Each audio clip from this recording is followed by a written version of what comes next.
Welcome students. As you know that we have started with D and F block elements.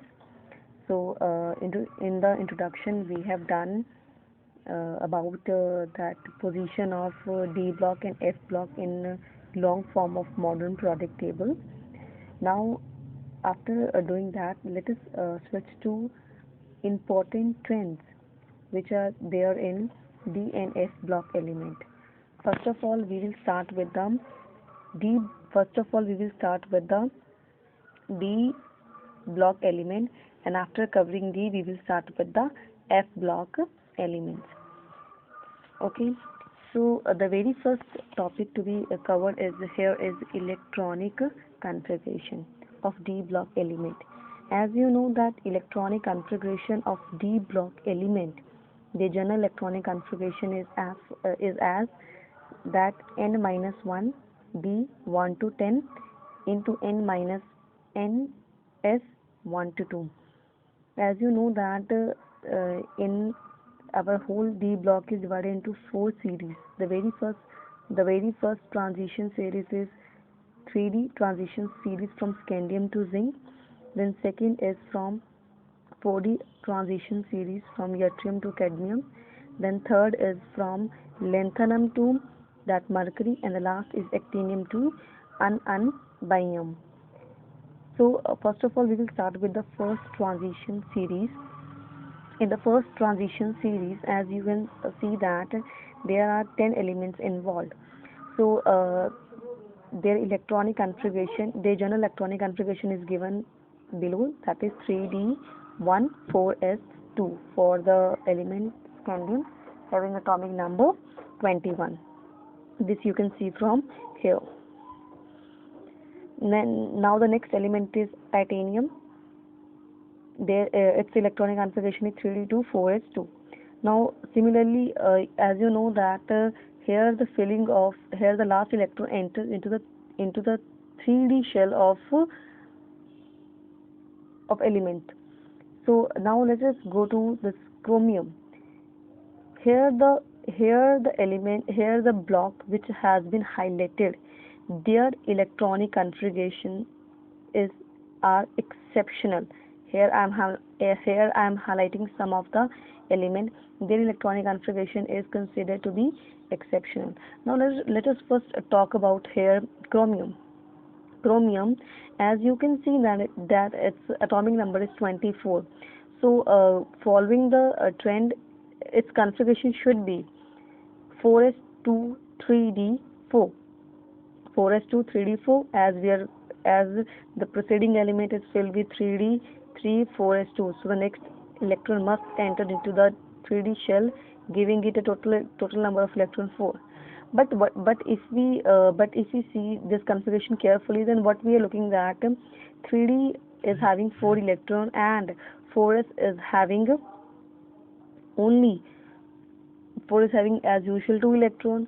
So as we have studied that the electronic configuration which is half filled or partially filled or fully filled, they are extra stable. We know that in d orbital there are 10 you can say 10 in d shell there are 10 orbitals. In 10 orbitals, 5 or 10 fully filled, both are considered as exceptionally stable. So chromium, in order to gain its partially filled configuration, what it do here is that one electron from 4s transfer like 3d.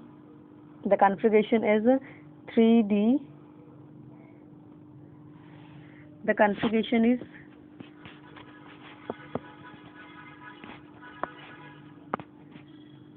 3d.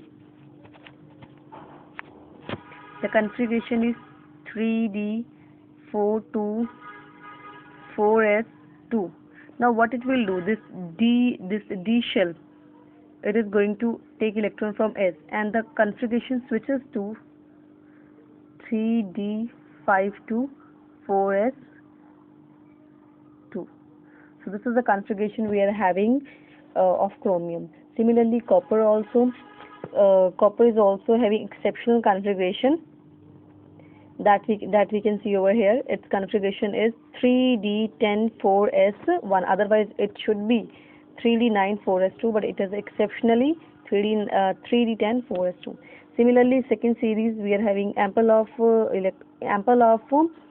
elements having exceptional configuration. The reason here we state is of electron repulsions or electron nuclear attraction also. So this is the whole about your electronic configuration. Now the second most important property, which is there in our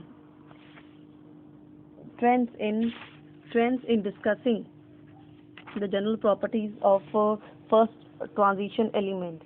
Here first we are catching melting point. Melting point, since since the first transition series we are dealing, elements are named as scandium, titanium, vanadium, chromium, manganese, iron, cobalt, nickel, copper, zinc. We are having 10 elements are having. So we are discussing their trend in melting point basically, because they all are metals. They are strong metals. So if we look this graph carefully, it's regarding their melting point versus atomic number. Then what we see that, let us see the first series, 3D series: titanium, vanadium, chromium. See, the slope is rising up. So titanium, vanadium, chromium, their melting point is first increasing. Then at instant the melting point decreases sharply from chromium to manganese. Then from manganese to iron, again the melting point is increasing. Now this increase decrease melting point, we can we can give it reason on the basis of their metallic bond. Since all the transition element, they are having very strong metallic bond due to the involvement of both ns and n-1d electron. So as we move from left to right, or with the increase in atomic number, then we find that the number of electron increases. So they tend to increase melting boiling point. The melting boiling point depends upon the number of electron or with the strong metallic bond. So midway we are finding that up to D5 configuration having maximum number of unpaired electrons, after that they are showing downward trend. So this we have shown in the curve. So this trend reduces the force of interaction between the atom, resulting in the weakening of metallic bond. So this was whole in this lecture. It was whole regarding your electronic configuration and melting point. So now let's move to our next important property, that is the atomic radii. So here you can see the trend that atomic radii is there. Atomic radii you can take, or you can take metallic radii, because since all the elements which we are dealing, they all are metals only. So if you look them carefully, then what we are finding that first from left to right: scandium, titanium, titanium, vanadium, and chromium. First the atomic radii is decreasing. Then in the midway, chromium, manganese, iron, it become constant. And after that, you can say cobalt and nickel, approximately they have atomic radii of same range. Then copper, it's same. Zinc, then there is increase in atomic radii. Now we have to state the reason for this trend.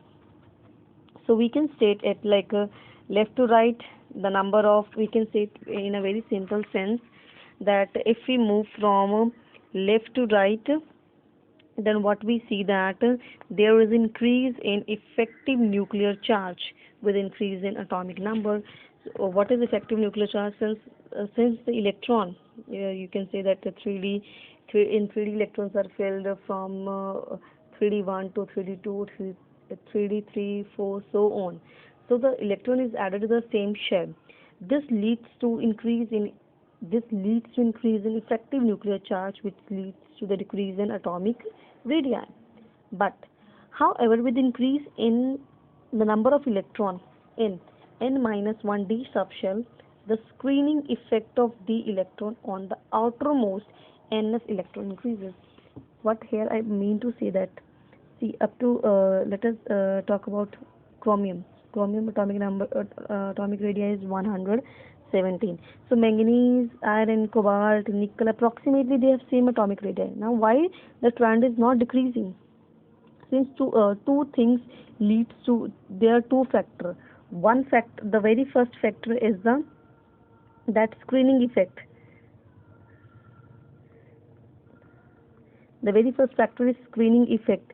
The screening effect of s electron, the screening effect here of d electron on the outermost s electron increasing, because the electron is repeatedly added to the same d subshell. So what happens when the same electron is added to d orbital? Then what it creates screening to the s electron. So here the trend here,